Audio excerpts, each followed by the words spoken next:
دكتور اكس دكتور مش بتاع طب.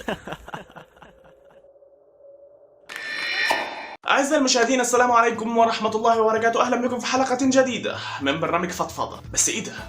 هو أنت جاي هنا ليه؟ اوعى تكون جاي عشان مش عارف تنظم وقتك، بجد؟ يعني أنت جاي عشان مش عارف إزاي تنظم وقتك؟ يعني إحنا في شهر 12 والبعيد لسه ما عندوش دم ولسه بيفكر ازاي ينظم وقته. هو البعيد فعلا ما عندوش دم؟ انا قلت كده برضه. امشي، مش هقول لك حاجه يا عم، امشي يا حول الله يا رب. يا عم امشي، ده ايه الناس دي؟ ولا اقول لك خليك، يمكن ربنا ينفخ في صورتك ويطلع الفيديو ده بفايده مش زي الفيديوهات اللي قبل كده. في الاول خليني اقول لك يعني ايه تنظيم وقت اصلا. في الحقيقه تكاثرت الاقاويل في الموضوع ده بالذات. شويه بيقولوا ان هو التحكم في الوقت، وشويه بيقولوا وضع مهمات معينه عشان تخلص في وقت محدد. طب ايه هو التعريف الصحيح؟ التعريف بتاعي ده عشان انا شخص شبح جدا يعني ومفيش مني اتنين وكده، فهتفضل واقول لك تعريفي الشخصي لموضوع تنظيم الوقت. تعريف تنظيم الوقت هو التحكم في نشاطات الوقت. ايه؟ ايوه، احنا مش بنتحكم في الوقت، احنا بنتحكم في نشاطات الوقت. بمعنى بص يا جميل، انت عندك كام ساعه في اليوم؟ 24. انا عندي كام ساعه في اليوم؟ برضه 24. يا سبحان الله، يبقى انا كده انا وانت عندنا نفس عدد الساعات في اليوم. بس ايه اللي بيخلي انتاجيتي او الحاجات اللي بخلصها في اليوم اكتر منك بكتير في نفس اليوم، اللي هو المفروض عدد ساعات اليوم بتاعي زي عدد ساعات اليوم بتاعك بالظبط؟ فايه اللي بيخلي انتاجيتي اعلى من انتاجيتك؟ السر بيرجع للتحكم في نشاطات الوقت. طبعا انت هتيجي تقول لي ازاي اتحكم في نشاطات وقتي زيك؟ هقول لك دي حاجه ما بيعملهاش غير ناس اشباح جدا يعني زيي.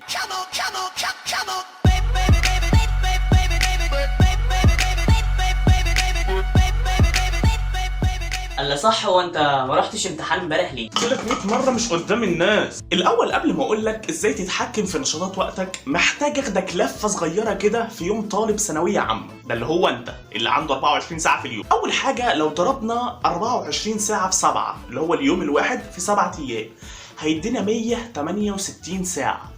لو شلنا منهم 8 ساعات نوم كل يوم هيبقى عندنا 112 ساعه.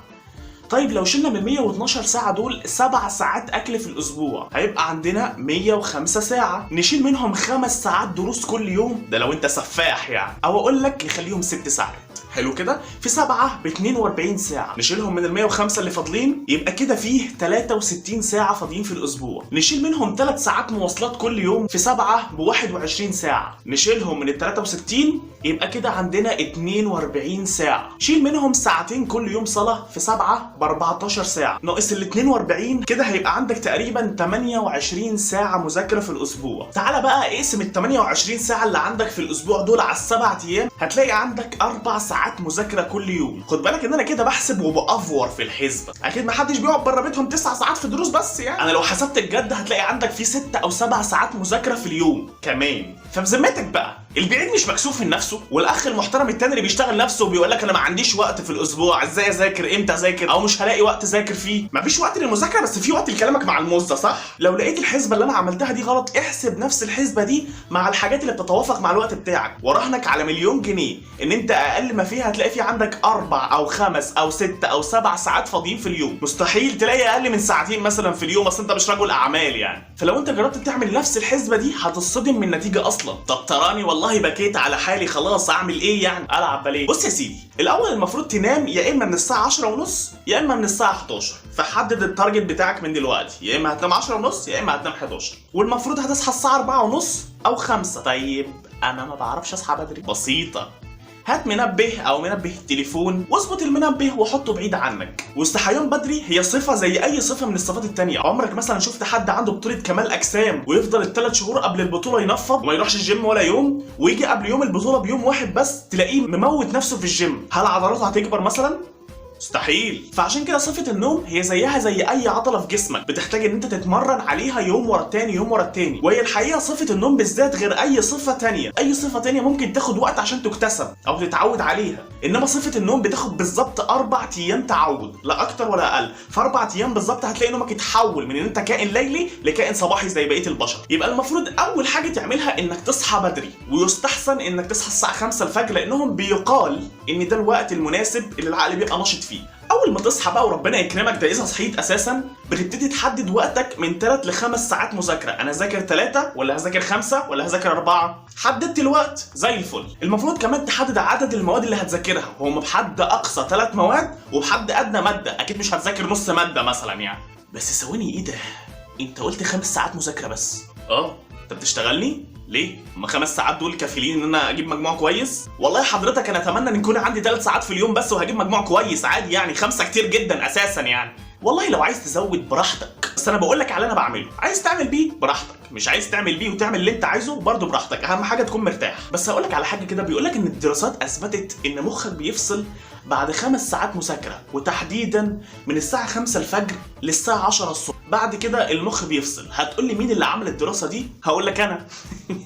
تاني حاجة، استعمل حاجة اسمها بومودورو تايمر أو مؤقت الطماطماية. البومودورو تايمر ببساطة شديدة جدا هو حاجة مختصرة لمنع التسويف. إيه معنى كلمة تسويف أصلا؟ التسويف إن أنا أأجل حاجة المفروض أعملها دلوقتي لأني عايز مكافأة اللي هي المفروض بيسموها المكافأة حالية، اللي هو مثلا أفتح فيسبوك شوية، أروح أتكلم على الموزة شويتين. فساعة ما بتقول لنفسك أنا عايز أذاكر والمذاكرة بتكون شيء مكروه بالنسبة لك، فعقلك بيتجه إن هو يجيب لك أي حاجة أو أي مكافأة فورية، زي إنك تفتح فيسبوك او تتكلم على الموزه زي ما احنا لسه قايلين من شويه. فالبومودورو تايمر بيستعمل عشان يقضي على موضوع التسويف ده تماما، وهو انك بتذاكر 25 دقيقه وبتاخد راحه 5 دقائق. الراحه دي معناها انك توقف عقلك عن التفكير في اي شيء ايا كان، اللي هو مثلا ما تروحش تلعب جيم شطرنج يعني، بلاش غباوه، تروح مثلا تعمل كوبايه شاي، تفتح فيسبوك شويه.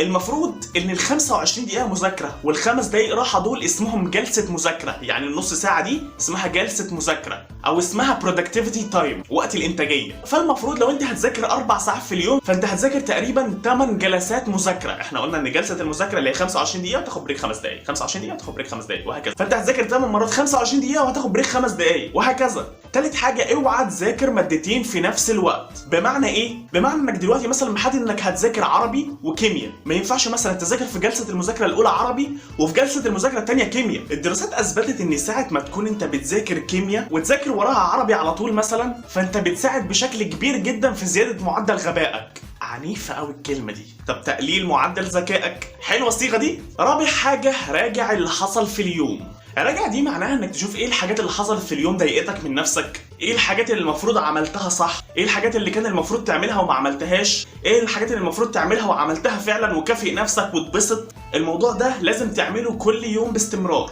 لانه بيأثر في عقلك بشكل كبير جدا جدا فوق ما تتخيل. مش شرط تعرف بيأثر بايه، بس هو بيأثر بشكل رهيب جدا. ويستحسن ان قبل ما تنام افتكر اي حاجه كويسه انت عملتها بالنهار، لانها بتساعد في تكوين خلايا عصبيه جديده في دماغك بتطور من دماغك بعد كده، لان دماغك اللي نمت بيه مش زي دماغك اللي صحيت بيه.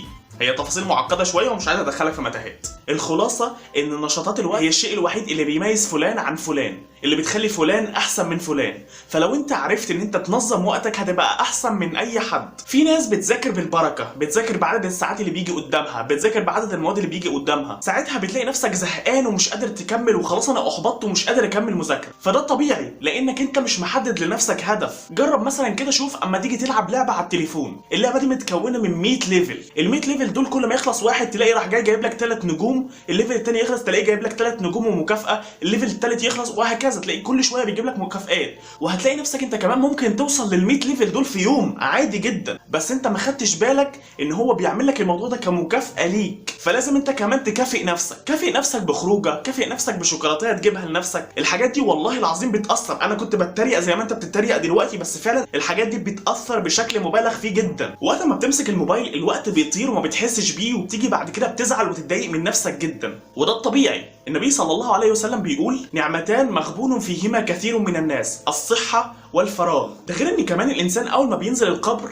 لسه هيقول بسم الله الرحمن الرحيم. يا جدعان يا اللي هنا بيسأل عن 4 حاجات، منهم عن عمره فيما افناه. فلازم تدرك اهمية الوقت، لانه سلاح ذو حدين، اما يرفعك لفوق واما يخسفك ل7 ارض. وشوف كده الفرق بين حد ناجح وحد فاشل، هتلاقي الفيصل بينهم هو اداره نشاطات وقتهم. فلازم تتعلم ازاي تدير نشاطات وقتك عشان تبقى حد عظيم زيي يعني. طبعا بقى بما اننا وصلنا لنهايه الفيديو، فاحب اشكر الاستاذه اختي لانها السوشيال ميديا سبيشاليست بتاعي اللي بترد عليكم وبتقول لي الحاجات اللي انتوا عايزينها يعني. في الاخر بقى ما تنساش تبقى تعمل الاجراءات الروتينيه اللي احنا متعودين عليها. انزل اشترك تحت من القناه عشان يجيلك كل الفيديوهات اللي جايه، واعمل لايك للفيديو لو عجبك، وانتظم في الوقت. انتظم في الوقت عشان ما اجيلكش في احلامك. وفي حلقه هتنزل يوم السبت الجاي الساعه 5، فابقى اشوفها برضه. سلام.